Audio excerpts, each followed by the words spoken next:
Please sit.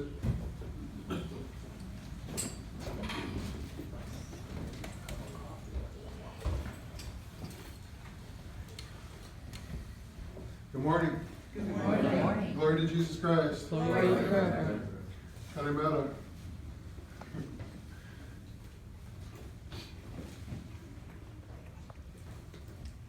One of the things that Jesus always talks about in the scriptures is, and it's in every one of the gospels, is about money, about the love of money, about the desire of money.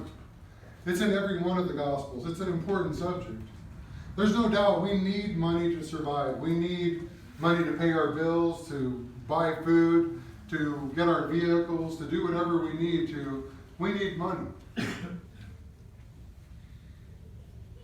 One of the contentions that you find with money is that oftentimes it divides friendships, it divides marriages, it divides countries, it divides everything that you can possibly know. Even Jesus himself, he said, you cannot have two loves. You cannot love money and you cannot love God, right? You cannot have your loyalty divided.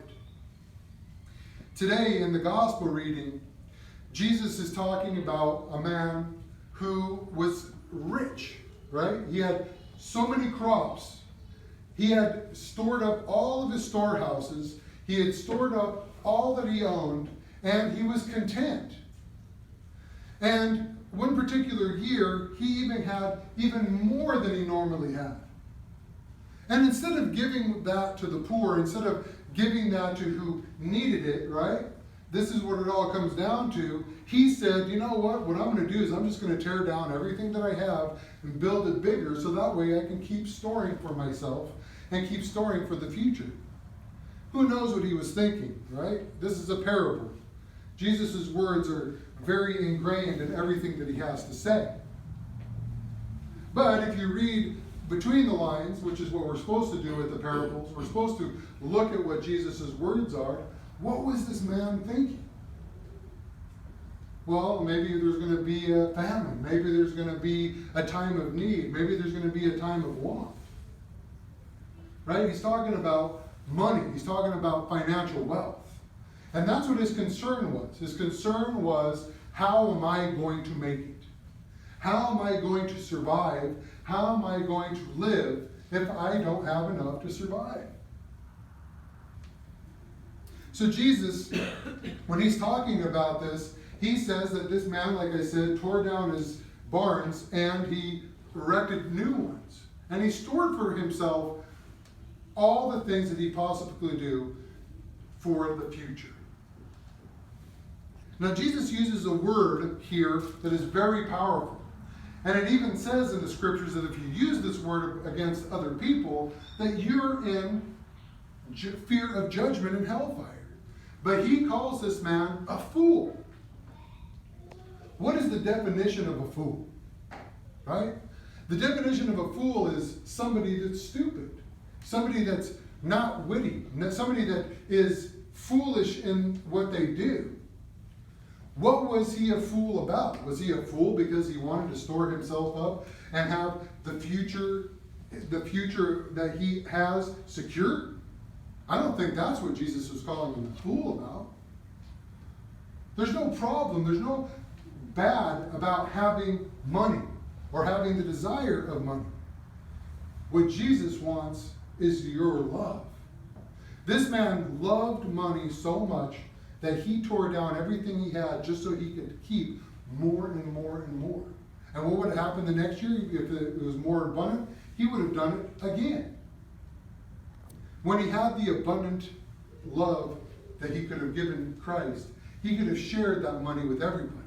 But Jesus says, you fool, tonight your soul is required of you. Tonight. Jesus knew that this man, his heart, his love was toward what he was storing up for himself on heaven, in earth, instead of heaven. He knew that he was storing himself up something that he could not take with him. Jesus desires our love and our affection so much so that he calls this man a fool. And he says, tonight, your life is required of you, and what are you going to have to show for it when you come before me during judgment? Can any of us take what we have with us? Can any of us take any of the things that we have or desire with us to the grave even? What is important in our lives? Now, during our Bible studies, and it kind of goes well with what we're talking about, last week during our Bible study, we were talking about the woman who was caught in adultery. The woman that was caught and was brought before Jesus, and they put Jesus to the test. And they said, what should we do with this woman? Should we stone her?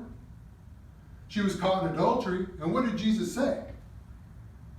He who has no sin cast the first stone. But the nice thing about our Bible studies is it really asks us to extrapolate what we're thinking about. I don't want you to think about the situation. I want you to put yourself into the woman's place. The woman's situation. The woman that was just caught in adultery. What would you be thinking? Today, her life was being required of her. Today, that day, her soul was about to face judgment. All the things that she had found important, all the love of money that she had had, all the things that she desired to have, all her material wealth, her house, and whatever else she had, do you think that she was thinking about those things as everybody held the rocks before her? Put yourself in her shoes. Put yourself in her position. And you don't even have to be adultery. It's whatever sin that you can possibly think of. Obviously, Jesus defeats them. She lives. But what was she thinking about at that moment?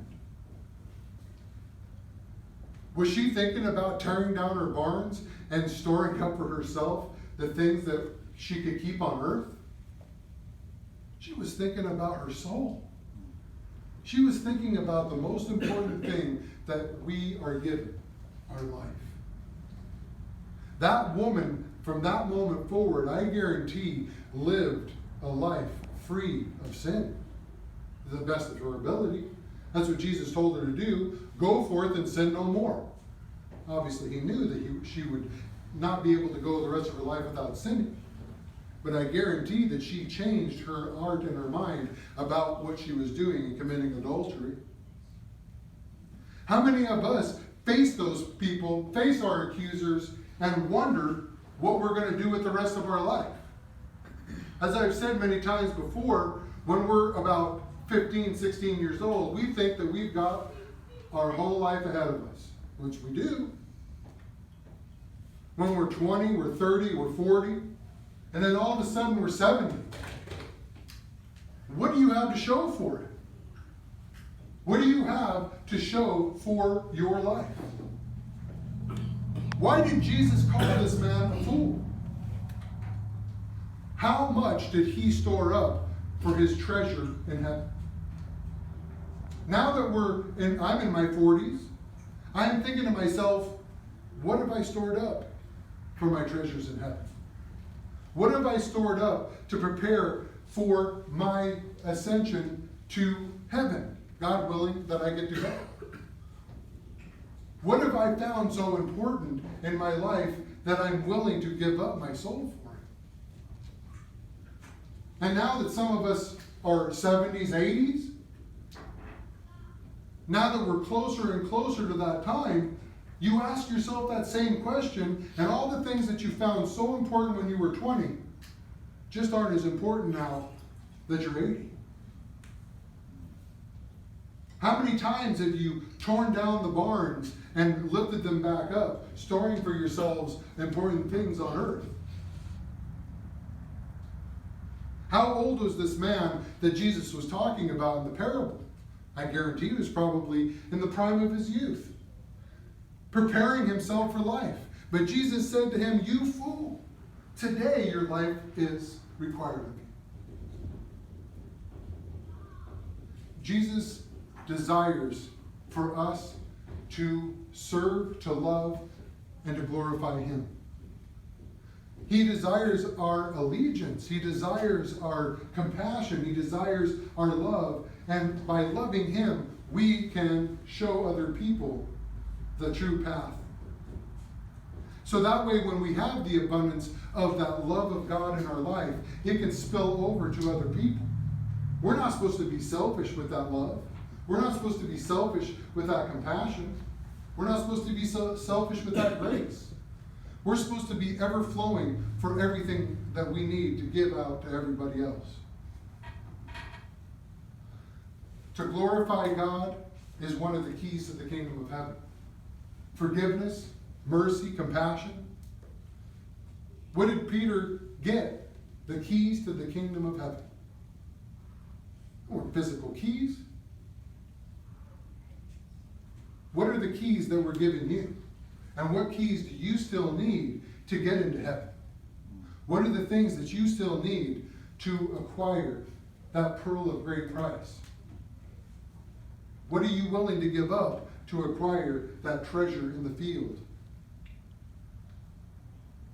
The love of God is ever there for us, and the mercy of God is ever there for us, and it outflows from us from the cross.